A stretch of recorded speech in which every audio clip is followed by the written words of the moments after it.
of course moral players tu akan tersentak. Dan lagi-lagi kita akan menghadapi perlawanan yang cukup penting, lawan dengan Thailand 16 Jun nanti. Apa yang Coach Tan ataupun Kapten pasukan Aidil perlu katakan, perlu bagi motivasi, jenis motivasi macam mana yang harus untuk pemain kita? Bagi saya, mereka sekarang ni perlu bermain untuk coach dan juga negara kita. Letakkan negara kita di hadapan untuk bermain. Walaupun apa pun keadaan sekarang, ya kita kalah. Tetapi untuk game ni, biarlah penutup dengan satu kemenangan. Dan bagi saya, rakyat Malaysia, kita memerlukan harapan. Dan itu akan menggembirakan kita semua. Dan saya rasa mereka mampu untuk dapatkan kemenangan untuk kali yang terakhir untuk pasukan Malaysia. Dan apa yang saya boleh lihat, bukan mudah bila kita kalah 2 game untuk kita bangkit momentum ataupun kita punya moral terjejas semestinya. Tapi pasukan mempunyai beberapa pemain senior, Aidil yang memang fighter. As a person, dia fighter. So, do or die. Kita sudah terlepas 2 atau 3 aksi Piala Asia, kalau tak salah saya.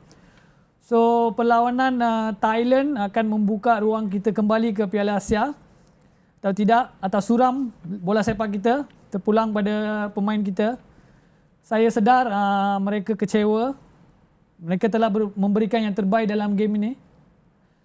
Referee spoil a bit the game, momentum and our journey.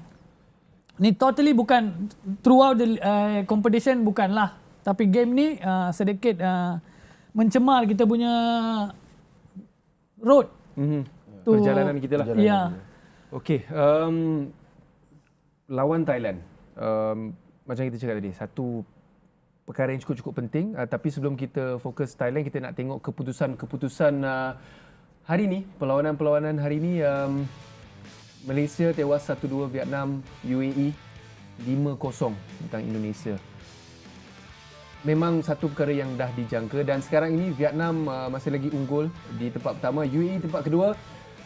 Thailand, Malaysia terikat 9 mata dan ini akan menjadikan perlawanan terakhir kumpulan G sangat-sangat menarik, sangat-sangat penting. Dan siapa yang orang kata who wants it more akan dapat peluang untuk ke playoff. Piala Asia. Ya, saya rasa untuk perlawanan terakhir, kedua-dua pasukan inginkan kemenangan itu. Dan saya rasa untuk pemain pasukan negara, mereka sedar di mana untuk melayakkan diri di dalam playoff Piala Asia perlu menang. Dan apa yang kalau kita lihat pada game malam ni, boleh dikatakan pemain kita lambat 1-2 step daripada pemain Vietnam. Ya, bagi saya. Dan apa positifnya pada malam ni adalah dengan kehadiran Arif Aiman. Pemain-pemain ini menunjukkan mereka mampu bersaing dalam kancah international level.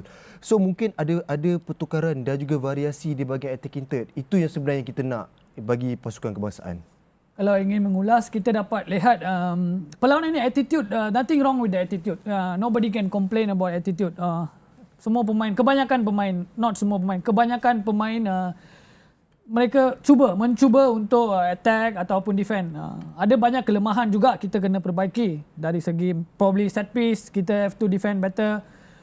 Kita perlu defend. Setiap kali transition dari attack ke defend, mana yang kita defending, so kita slow.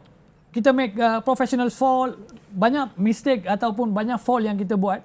Tidak sepatutnya kita melakukan. Mungkin kita perlu berada di posisi yang betul setiap kali kita hilang bola untuk menang bola balik. So banyak kelemahan yang perlu diperbaiki sebelum bertemu Thailand, dan kita tak ada masa banyak lagi. Saya harap pemain jangan putus asa. It's part of the game. We lost to Vietnam, better side, discipline, everything. But we still have a game to play. Arif Aiman, dia menunjukkan confident level yang cukup tinggi dalam perlawanan ni. Wajar untuk dia main 90 minit lawan Thailand? Saya rasa beliau patutnya diberi peluang untuk bermain bermula sebagai first 11 bertentang dengan Thailand bagi saya. Dan juga beberapa pemain juga mungkin perlu diberi, orang kata, diberi apakah perlu dilakukan, seperti mana cara kita defending, kesungguhan kita defending, cara attacking, lebih banyak variasi dan bukan hanya terletak dengan just cross and untuk hantar bola. Itu saja bagi saya. Okey, kalau Arif Aiman untuk start first 11, ganti dengan Sumare? Tidak masalah. Kita boleh lihat Arif Aiman adalah pemain yang regular, sudah bermula dengan bermain dengan JDT yang kerap kali. So beliau mempunyai minit permainan dalam Liga Malaysia. Beliau, why not kita cuba dia. Apa yang kita lihat, Safawi have to back up. It's not Safawi yang kita selalu kita tengok. Kita dapat tengok coach pun sudah membuat perubahan, sudah pertukaran. And then Sumare.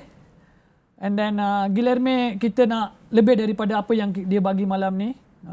Semestinya dia menjaringkan gol, tapi itu bukan saja yang kita nak. Kita nak lebih daripada itu, daripada Guilherme. Seorang penyerang, kita mungkin mengharapkan Guilherme untuk perform even better. Okay. So that's good for our national team. Okey. So untuk perlawanan lawan Thailand, attitude maintain dan mungkin macam Syurah cakap, variasi dan of course lagi. Ya, kita perlukan lagi, boleh dikatakan urgensi, keinginan, kesungguhan. Kita perlukan itu lagi untuk pasukan negara kita.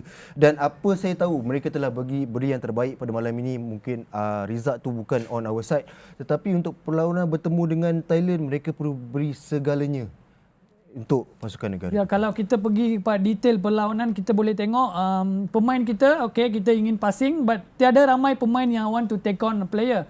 Kalau kita tengok Vietnam, dia every time dia dapat bola, bila dia nak transisi, dia nak take on player. So we need player to take on all the situation. Kita tak boleh passing-passing, kita tak ada space, kita nak try passing to the feet.